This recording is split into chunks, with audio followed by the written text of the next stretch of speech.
Juno spacecraft, which orbits Jupiter every 53 days, makes a close passage to Jupiter, and when it gets close to it, it's called perijove, and this is its 18th perijove, which occurred on February 12th. On this particular mission, it brought us some fantastic images from the Juno cam, and here's one of them. Basically, this image is very much color enhanced, and it shows an area which is basically a cyclone that's stretched out by a very vigorous jet stream. And take a look at another color enhanced picture. This is just so unusual. It's kind of brown oval with kind of a little red splotch in the middle, and there's some high altitude ammonium clouds.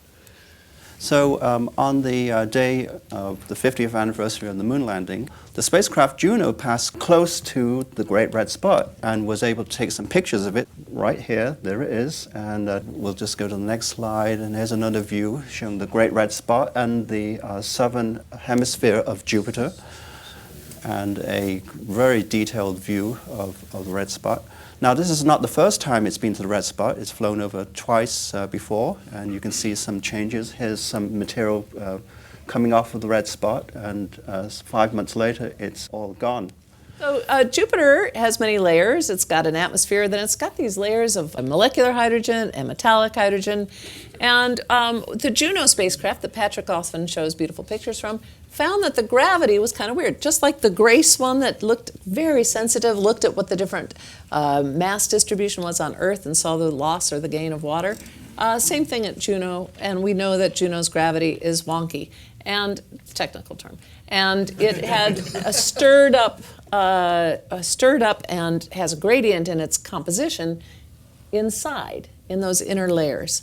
So people have been trying to understand this for about 2 years. We've had some papers in 2017, 2018, and there was a paper that said we can explain those if we just have something smack into Jupiter in a head-on collision.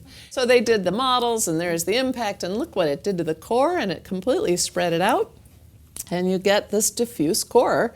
And a way to explain the observations of the gravity and the diffuse core inside. So every time we look at Jupiter, this is a beautiful picture from the Hubble Space Telescope, we see a kind of banded planet with lots of storms. But what's really happening below those clouds, kind of deeper within? Well, this is where a result from ARMA came in, which is a radio telescope. You can actually peer deep below those clouds using radio, and this is what ARMA did, and it produced this radio map of Jupiter at a 1.3 millimeter wavelength, which is between infrared and microwave, shown on that electromagnetic spectrum chart.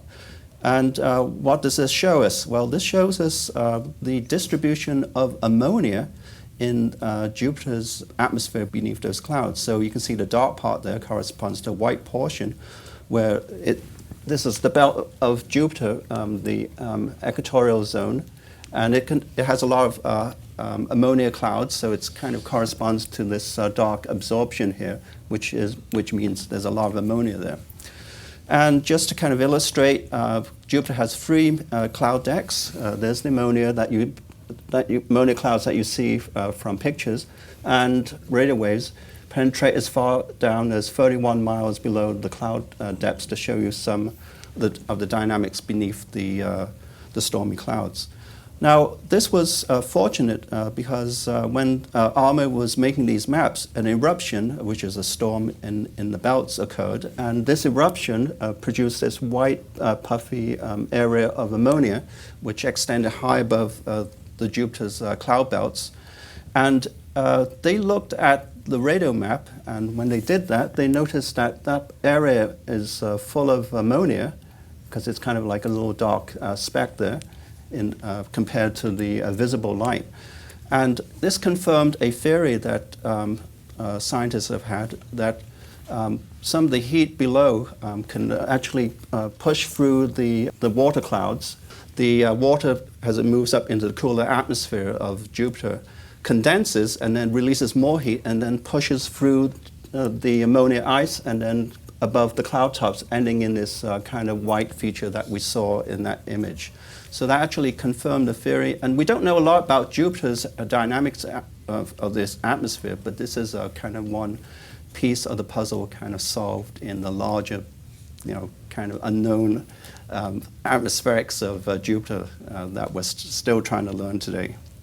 And this is kind of my illustration of what those ammonia clouds would have looked like as it punched through the lower decks. Juno made its 22nd close pass of Jupiter. This is one of the images taken looking down at the North Polar region of Jupiter, which we seldom see because we can't see that from Earth. But you can see lots of cyclones and lots of swirly storms in that region. In our next image, what about that dark spot? Well, it just so happens that during this particular perijove, it flew very close to the dark spot, which is actually the shadow cast by this moon, the innermost moon of Jupiter. The picture it took was very astounding. This is made with pictures put together only about 5,000 miles above the cloud tops of Jupiter. Juno made its 23rd close pass of Jupiter, and at that point Juno is about 2,600 miles above the cloud tops of Jupiter, moving at 140,000 miles per hour.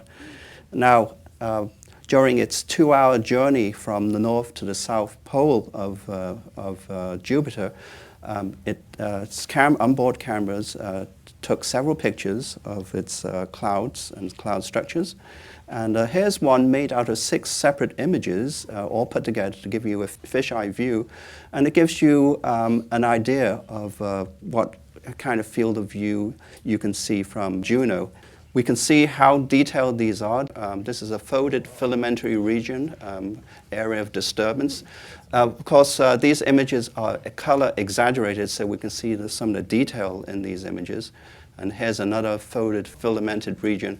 In the northern hemisphere of Jupiter, there's a lot of this activity going on here.